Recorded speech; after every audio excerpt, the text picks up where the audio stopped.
Hello, today we're going to look at an aircraft selection matrix.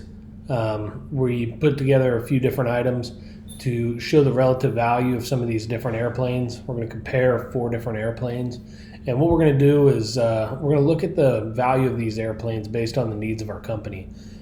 So we chose this selection matrix to put different weights in different categories based on the operating needs of the Chief Operations Officer. So things we're going to look at today are the purchase price, the aircraft age, value factor, cabin volume, wing loading, payload with max fuel, range with max payload, the direct operating cost per hour for a 300 nautical mile mission, and the maintenance cost per hour.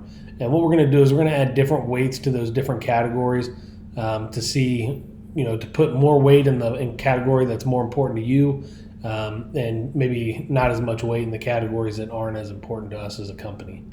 So when we look at the weight factor for each category, we put purchase price as a very significant factor in which aircraft we're going to buy, the value factor, the direct operating cost for the 300 nautical mile mission, and the maintenance cost per hour. Those are the things we're going to look at the most with the most heavy weight, if you will. The cabin volume we're concerned about, but not overly concerned about. And then the range with max payload and range with our payload with max fuel. So how much weight we can carry, how far we can carry that weight. Aircraft age is not as important to us as long as the aircraft is safe.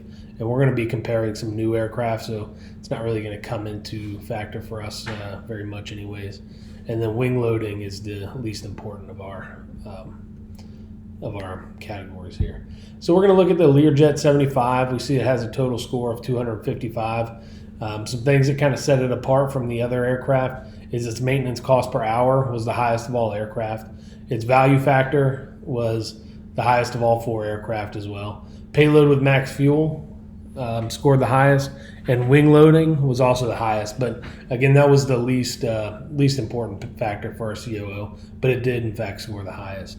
The purchase price, however, scored the lowest. The purchase price of this aircraft is going to be pretty high compared to all the other ones, so it did score the lowest. The Citation M2 scored a 220 based off the parameters that we set.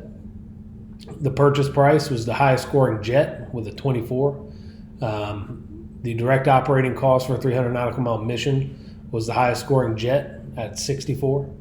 The value factor was tied with the lowest, however, and the cabin volume was also the lowest. So it does have a lower value factor and a lower cabin volume than the other aircraft, to include the Pilatus. So the Pilatus PC-12NG scored the highest with 264 points.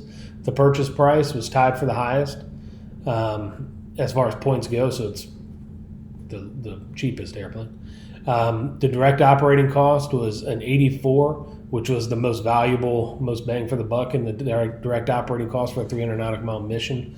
And it was something that was of high importance for the COO. And it scored highly in all other categories except for wing loading. But as we said earlier, wing loading was the lowest of lowest importance to our company. So that's a very good airplane to look at.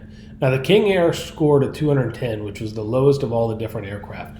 It scored the lowest in purchase price, with the exception of the Learjet, which is astronomically more expensive than the other airplanes. It scored the lowest in payload with max fuel. And it also scored the lowest in range with max payload.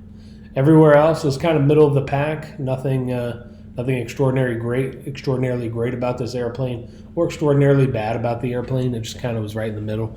It's still certainly something we should look at, but based off the parameters that the Chief Operations Officer gave, it did score the lowest of all 4 airplanes. If we look up here, we have total value of the aircraft. So this is based off the point scoring system that we did in the selection matrix. And then the red line shows you the value of all the priority 4, so all the top priority categories. And you can see the PC-12 not only scored the highest in all of those, in all the total value of the aircraft, but it also scored the highest in the priority 4 categories. So the top priority categories that scored the highest. If you look, the chart here is how we scored, starting with the most important all the way down to the least.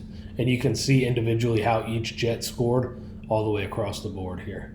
So you can see things like value factor is extremely high for the Learjet, but price is extremely low.